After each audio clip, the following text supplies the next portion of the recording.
శ్రీ సుబ్రహ్మణ్య వ్రతం మొదటి అధ్యాయము ప్రారంభము. పూర్వకాలములో ప్రసిద్ధ పుణ్యక్షేత్రమైన పళనికి కొద్ది దూరంలో వల్లీపురం అనే గ్రామం ఉండేది. ఆ గ్రామంలో నటరాజన్ అనే వ్యక్తి ఉండేవాడు.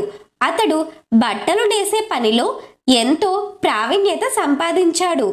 ఎంతో నిరాడంబరమైన జీవితం సాగిస్తూ తాను సంపాదించిన దాంట్లో కొంత దాన ధర్మాలకు వినియోగించేవాడు. అతడి భార్య సుమతి కూడా భర్తకు అన్ని విధాలా ఎంతో సహాయపడేది. భార్యాభర్తలిద్దరూ శ్రీ సుబ్రహ్మణ్యేశ్వర స్వామి భక్తులై ఎల్లప్పుడూ ఆ స్వామిని కొలుస్తూ ఉండేవారు. నటరాజన్ దంపతులకు అన్నీ ఉన్నప్పటికీ సంతానం లేని కొరత బాధ పెడుతూ ఉండేది. సంతానం కోసం వారెన్నో వ్రతాలు చేశారు, నోములు చేశారు. అయినా ఫలితం లేకపోయింది. వివాహం జరిగి 12 సంవత్సరాలైనా సంతానం కలగకపోవటం వారినెప్పుడూ బాధిస్తూ ఉండేది. ప్రతిరోజు వారి ఇలవేల్పు శ్రీ కుమారస్వామిని తమకు సంతానం ప్రసాదించవలసిందిగా ప్రార్థించేవారు. తమ తోటి వారందరూ చక్కటి పిల్లాపాపలతో ఆడుకుంటూ ఉంటే తమకు మాత్రం పిల్లలు లేరని బాధపడేవారు. ఏ జన్మలో చేసిన పాపం వలననో కలగటం లేదని తలచేవారు. ఆ బాధ వారిని రోజు రోజుకు కృంగదీయసాగింది. అయితే ఆ దంపతులు మాత్రం కుమారస్వామిని కొలవటం మానలేదు. నిత్యం యథావిధిగా ఆ స్వామిని కొలుస్తూనే ఉన్నారు. సుబ్రహ్మణ్యేశ్వరుడు భక్తవత్సలుడు. తనకు త్రికరణ శుద్ధిగా నమ్మి కొలిచిన వారిని కంటికి రెప్పలా కాపాడే అమృతమూర్తి. ఆ స్వామిని మనస్ఫూర్తిగా కొలిచేవారికి సర్వ సౌభాగ్యాలు లభిస్తాయి. ఎటువంటి రుణబాధలు ఉండవు. చక్కటి సంతానం కలుగుతుంది. అకాల మృత్యు భయం ఉండదు. రోజులిలా గడుస్తుండగా ఒకనాడు ఆ ఊరికి ఒక సాధువు వచ్చాడు. ఆ సాధువు ఎంతో మహిమ కలవాడని ప్రజలు చెప్పుకున్నారు. నటరాజన్ దంపతులు ఆ సాధువుకు నమస్కరించి తమ బాధ చెప్పారు. అప్పుడు ఆ సాధువు వారితో ఇలా అన్నాడు: నాయనలారా, మీరు పూర్వజన్మలో చేసిన ఒక పాపం వలన మీకు సంతానం కలగడం ఆలస్యమైంది. వచ్చే మంగళవారం ఎంతో పుణ్యదినం, ఎంతో పవిత్రమైనది. షష్ఠి తిథి కృతికా నక్షత్రంతో కలిసి వస్తున్నది. ఎన్నో సంవత్సరాలకు గాని ఈ విధంగా రావటం జరగదు. ఎంతో పవిత్రమైన ఆ రోజున మీరిద్దరూ పళని పుణ్యక్షేత్రం చేరి కార్తికేయుడిని దర్శించండి. ఆ స్వామి దివ్య దర్శనంతో మీ పూర్వజన్మ పాపం నశించి త్వరలోనే పండంటి కుమారుడు కలుగుతాడు అని చెప్పారు. నటరాజన్ దంపతులిద్దరూ సోమవారం సాయంత్రం పళనికి ఎడ్ల బండిలో బయలుదేరారు. వీరి ఊరు నుండి పళనికి 4-5 గంటలు ప్రయాణం. రాత్రికి అక్కడే ఉండి మరునాడు మంగళవారం నాడు ఆ స్వామిని దర్శించుకుందామని తలచారు. ఇంతలో ఒక కొండ ప్రాంతం వచ్చింది. ఆ కొండ ప్రక్కగా బండి నెమ్మదిగా వెళుతుండగా ఒక్కసారిగా 2 ఎడ్లు ఆగిపోయాయి. బండి ముందుకు సాగటం లేదు. బండి నడిపేవారికి ఎంత ఎదిరించినా ఎడ్లు ఎందుకు ముందుకు సాగటం లేదో అర్థం కావటం లేదు. నటరాజన్తో కలిసి ఇద్దరు బండి దిగారు. ఎదురుగా కనపడిన దృశ్యం చూసి ఆశ్చర్యపోయారు. భయం కూడా కలిగింది. ఎదురుగా 2 సర్పాలు పడగెత్తి నృత్యం చేస్తున్నాయి. వాటిని చూసిన ఎద్దులు బెదిరి ముందుకు సాగటం లేదు. బండివాడు ఏదో చప్పుడు చేయబోతుంటే నటరాజన్ వద్దని వారించాడు. ఆ సర్పాలకు నమస్కరించి తమకు దారి ఇవ్వమని అడిగాడు. కానీ అవి ఏమాత్రం కదలలేదు. అక్కడే నృత్యం ఆడసాగాయి. అలా దాదాపు అరగంట గడిచింది. ఇంతలో వారి దారిలోనే కొంచెం ముందున పక్కన కొండపై నుంచి పెద్ద బండరాయి అత్యంత వేగంగా దొర్లుతూ ఎదురుగా రోడ్డుపై పడి ముక్కలైంది. ముక్కలన్నీ అటూ ఇటూ చెల్లాచెదురుగా పడ్డాయి. ఇది జరిగిన కాసేపటికి ఆ సర్పాలు 2 పక్కనే ఉన్న పొదలలోకి జరాజర పాకుతూ వెళ్ళిపోయాయి. నటరాజన్కు జరిగినది అర్థమైంది. ఆ సుబ్రహ్మణ్యేశ్వరుడే తమను రక్షించడానికి ఈ విధంగా వచ్చాడు. లేకపోతే ముందుకు సాగి ఆ బండరాయి తమ బండిపై పడి తామందరూ మరణించి ఉండేవారు. ఆ కార్తికేయుడు తమను రక్షించడానికి ముందుకు వెళ్లకుండా సర్పరూపంలో వచ్చాడని గ్రహించాడు.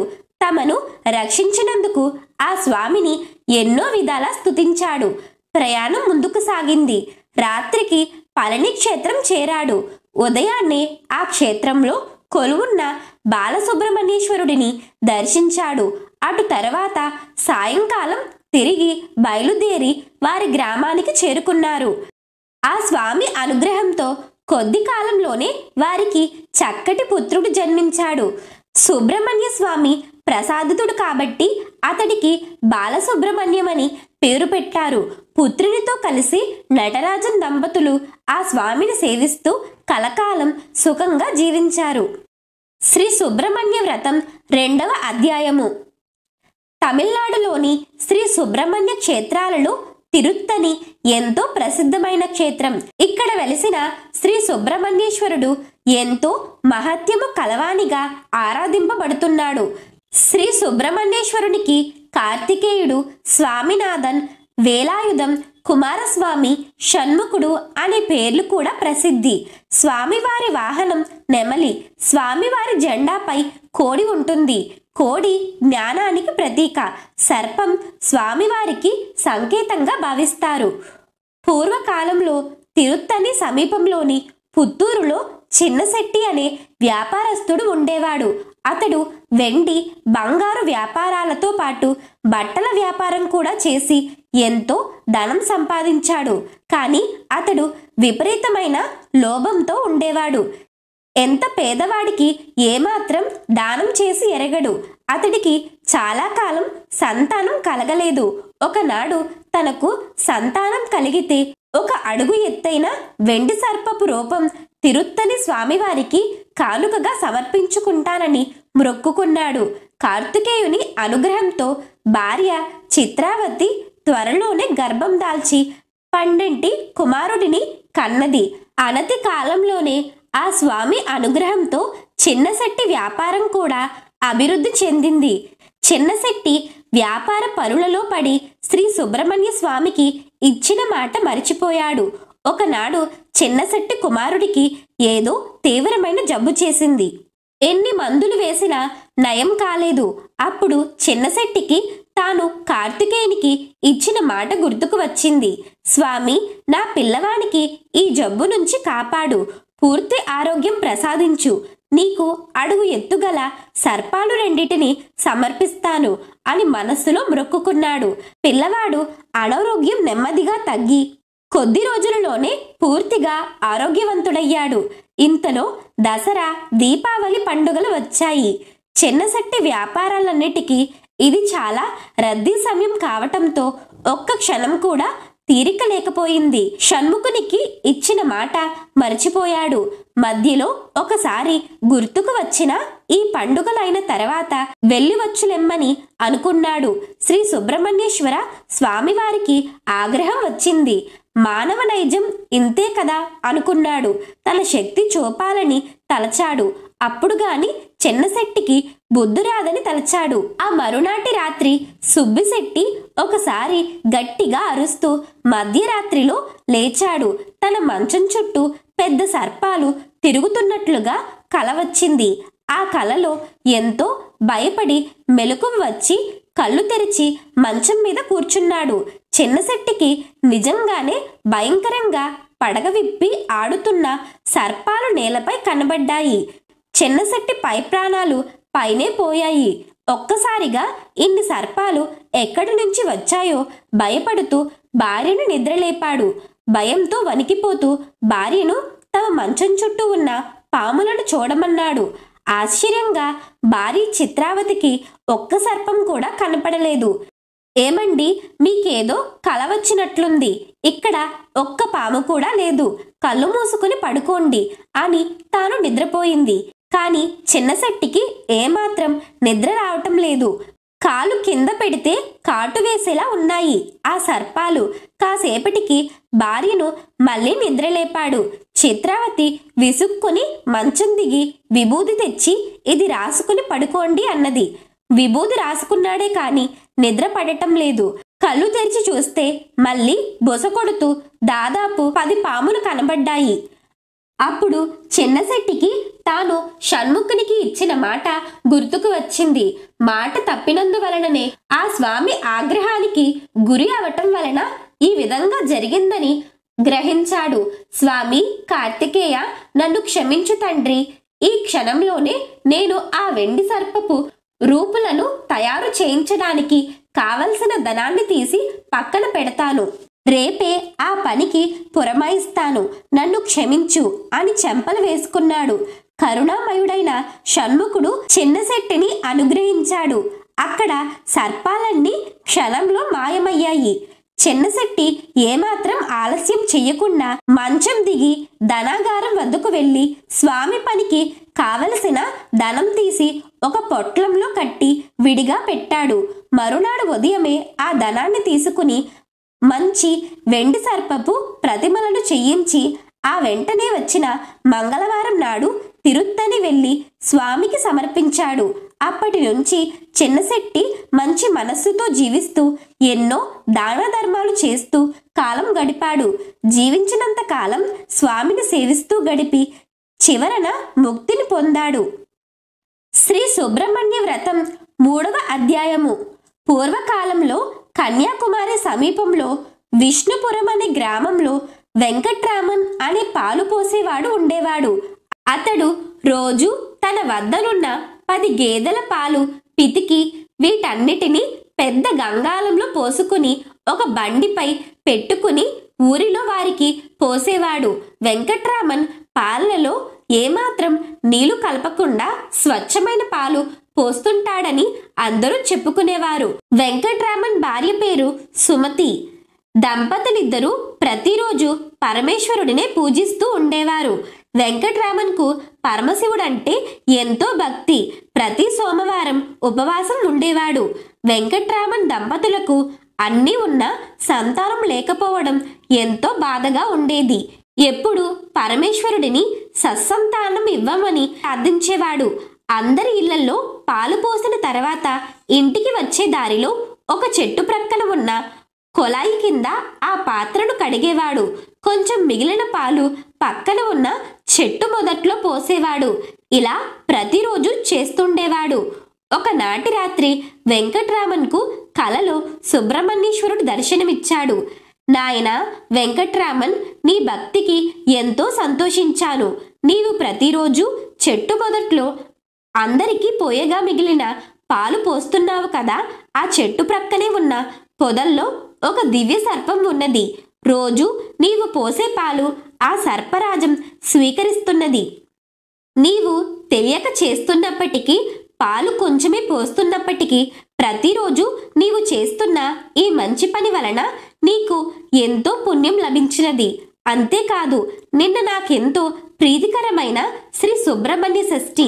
నిన్న కూడా ఎప్పటిలాగే అక్కడ పాలు పోసావు.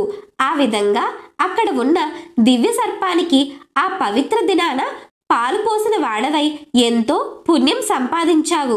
దీని వలన నేనెంతో సంతోషించాను. నీకు త్వరలోనే చక్కటి కుమారుడు జన్మిస్తాడు.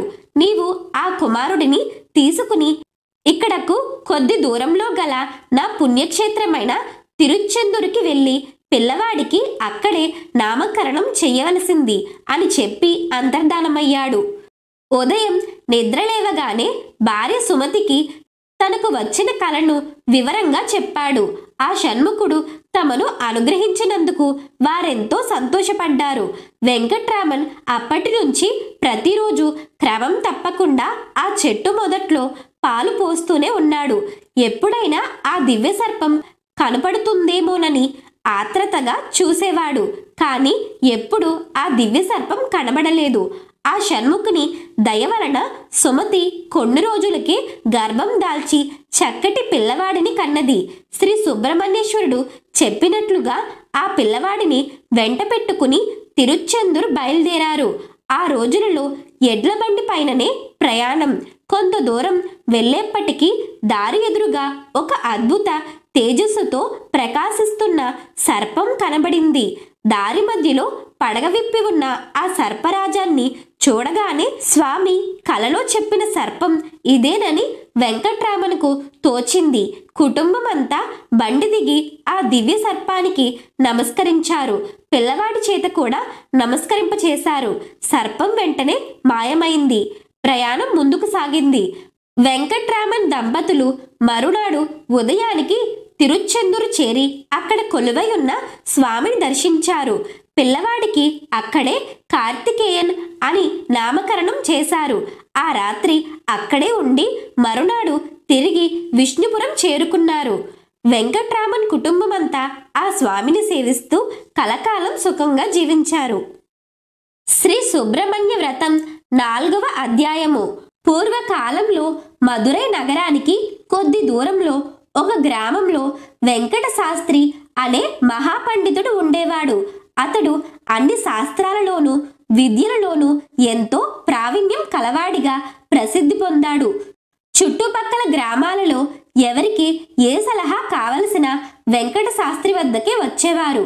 వివాహ గృహ ప్రవేశాలకు ముహూర్తాలు నిర్ణయించటంలో వెంకట శాస్త్రికి సాటి లేరని జనం చెప్పుకునేవారు.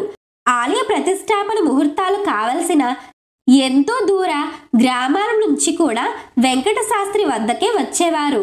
వెంకట శాస్త్రికి 50 సంవత్సరాల వయసు వచ్చింది. ఎంతో ఆరోగ్యంగా సుఖంగా ఉంటున్న వెంకట శాస్త్రికి ఉన్నట్టుండి ఒక చర్మ వ్యాధి పట్టుకుంది. శరీరమంతా దురద రావటం, కొంచెం గోకినా పుండు పడటం జరిగేది. చర్మం అక్కడక్కడ పొలుసులు బారినట్లు ఉండేది. వెంకట శాస్త్రికి ఆయుర్వేదం కూడా పరిచయం ఉండటం చేత కొన్ని మందులు వాడి చూశాడు. అవేమీ ఏమాత్రం పని చెయ్యలేదు. ఇక లాభం లేదనుకుని మదురై నుంచి పెద్ద వైద్యుల కోసం కబురు పంపాడు. వెంకట శాస్త్రిపై ఉన్న అభిమానంతో వారు ఈ ఊరు వచ్చి పరీక్షించి మందులు ఇచ్చారు. అయినప్పటికీ లాభం లేకపోయింది. ఇదంతా తన పూర్వజన్మ కర్మఫలమని వెంకట శాస్త్రి బాధపడసాగాడు. ఇలా ఉండగా ఒకనాడు ఆ ఊరికి ఆంధ్రదేశం నుండి ఒక గొప్ప జ్యోతిష్యుడు వచ్చాడు. అతడు జ్యోతిష్యంలో ఎంతో ప్రావీణ్యత కలవాడని, ఎటువంటి సమస్యలకైనా పరిష్కారం చూపగలడని జనం చెప్పుకున్నారు. ఒకనాడు ఆ జ్యోతిష్కుడు వెంకట శాస్త్రి ఇంటికి వచ్చాడు. అతడి జాతకం చూసి కనులు మూసుకుని ధ్యానించి ఇలా అన్నాడు: స్వామి, మీరు కిందటి జన్మలో ఘోరాతి ఘోరం చేశారు. అకారణంగా 10 సర్పాలను చంపారు. మీకు ఏ హాని తలబెట్టకపోయినప్పటికీ వాటిని క్రూరంగా హింసించి చంపారు. ఆ పాపఫలం మీరు ఈ విధంగా అనుభవిస్తున్నారు. దీనికి ఒక్కటే పరిహారం, ఆ కార్తికేయుని వేడుకోవడమే. ఇక్కడకు కొద్ది దూరంలో తిరుప్పారకుండ్రం అనే శ్రీ సుబ్రహ్మణ్యేశ్వర స్వామి వారి యొక్క దివ్య క్షేత్రం ఉన్నది. అక్కడ వెలిసిన షణ్ముఖుడు ఎంతో గొప్ప మహత్యం కలవాడు. ఆ స్వామి తన బల్యంతో అక్కడ ఒక సరస్సును సృష్టించాడు. తమరు వచ్చే మంగళవారం ఆ క్షేత్రానికి వెళ్ళి స్వామిని ఆరాధించి ఆ సరస్సులో స్నానమాచరించండి. మీ పూర్వజన్మ పాపం నశించి మీకు పూర్తిగా ఆరోగ్యం కలుగుతుంది అని చెప్పాడు. వెంకట శాస్త్రి ఆ తరువాత వచ్చిన సోమవారం బయలుదేరి రాత్రికి తిరుప్పారకుండ్రం చేరాడు. ఉదయం లేచి శుచిగా స్నానం చేసి ఆలయంలో స్వామిని దర్శించాడు. అటు పిమ్మట పక్కనే ఉన్న సరస్సు వద్దకు వచ్చి ఆ నీటిలో దిగి 2 చేతులతో ఆ కార్తికేయునికి నమస్కరిస్తూ నీటిలో 3 సార్లు మునిగాడు.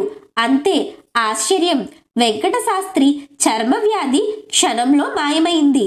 ఆనందంతో వెంకట శాస్త్రి కళ్ళనీళ్లు వచ్చాయి. ఆలయం వైపు తిరిగి ఆ స్వామిని ప్రార్థిస్తూ ఇలా అన్నాడు: స్వామి కార్తికేయ, నీవు జ్ఞాన సంపన్నుడవు. నిన్ను కొలిచిన వారిని నిత్యం రక్షించే అమృతమూర్తివి. శ్రీ వల్లి దేవసేన సమేత సుబ్రహ్మణ్యేశ్వర, ఇవే నా నమస్కారములు. నిన్ను స్మరించే వారికి ఎన్నో జన్మాల పాపాలు నశించి కైవల్యం లభిస్తుంది. నిత్యం నిన్ను స్మరించే వారికి సర్వ సౌభాగ్యాలు కలుగుతాయి అని ఆ స్వామిని ఎన్నో విధాల కొనియాడాడు. ఆలయంలోనికి వెళ్లి స్వామిని దర్శించాడు. తిరిగి తన ఊరు ప్రయాణం అయ్యాడు. జీవించినంత కాలం ఆ స్వామిని సేవిస్తూ సుఖంగా జీవించి చివరకు ముక్తిని పొందాడు.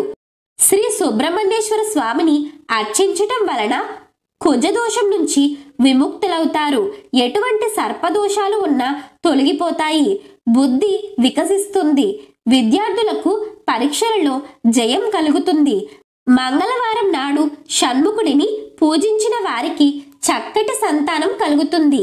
నిత్యము ఆ స్వామిని తలచే వారికి సర్వ సౌభాగ్యాలు కలుగుతాయి.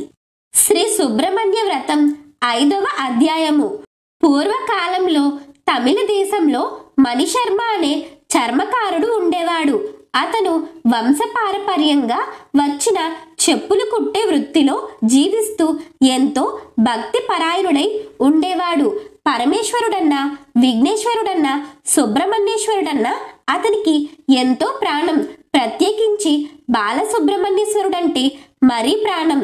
ఎల్లప్పుడూ ఆ బాలసుబ్రహ్మణ్యేశ్వర స్వామిని తలుస్తూ ఉండేవాడు. అతని భార్య వసుమతి కూడా ఎంతో భక్తితో ఉండేది. ఆ దంపతులిద్దరూ ఎంతో నిర్మల మనస్సుతో జీవిస్తుండేవారు.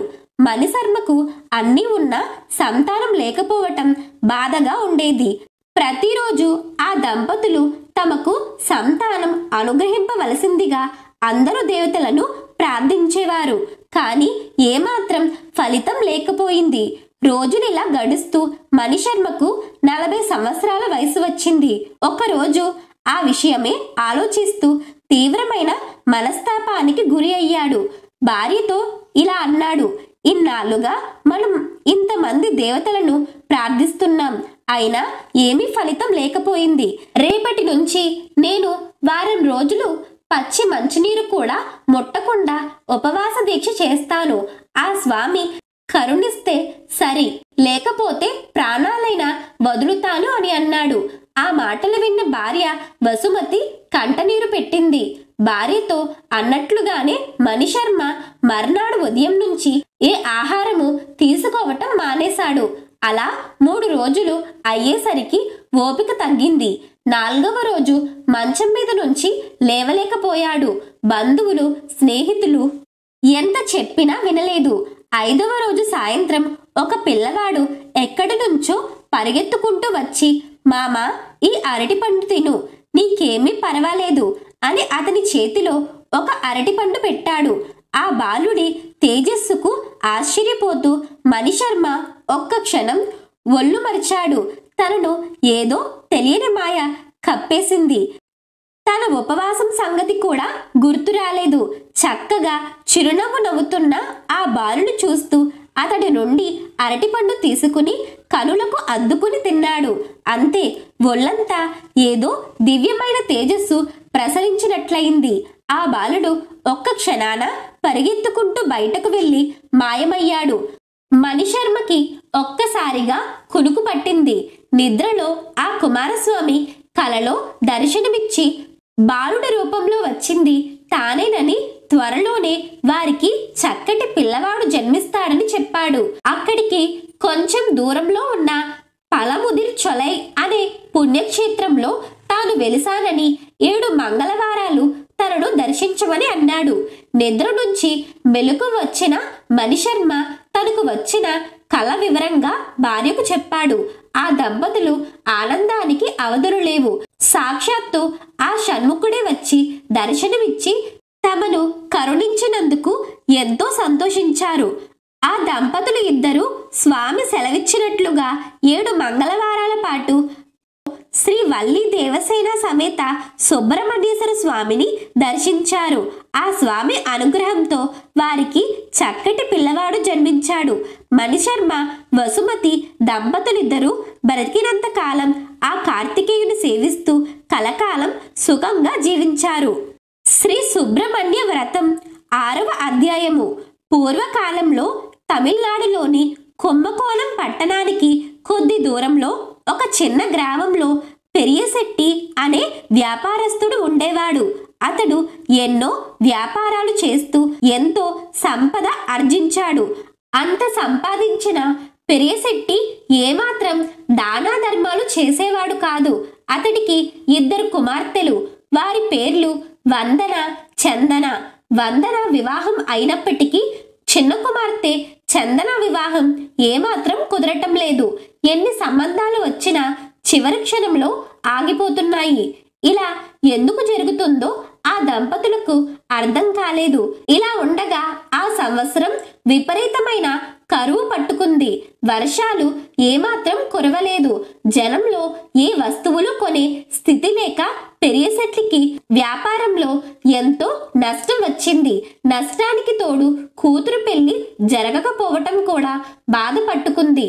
అప్పుడప్పుడు భార్యతో కలిసి దగ్గరలో ఉన్న స్వామిమలై దివ్యక్షేత్రంలో కొలువై ఉన్న శ్రీ సుబ్రహ్మణ్యేశ్వర స్వామిని కొలుస్తున్నాడు.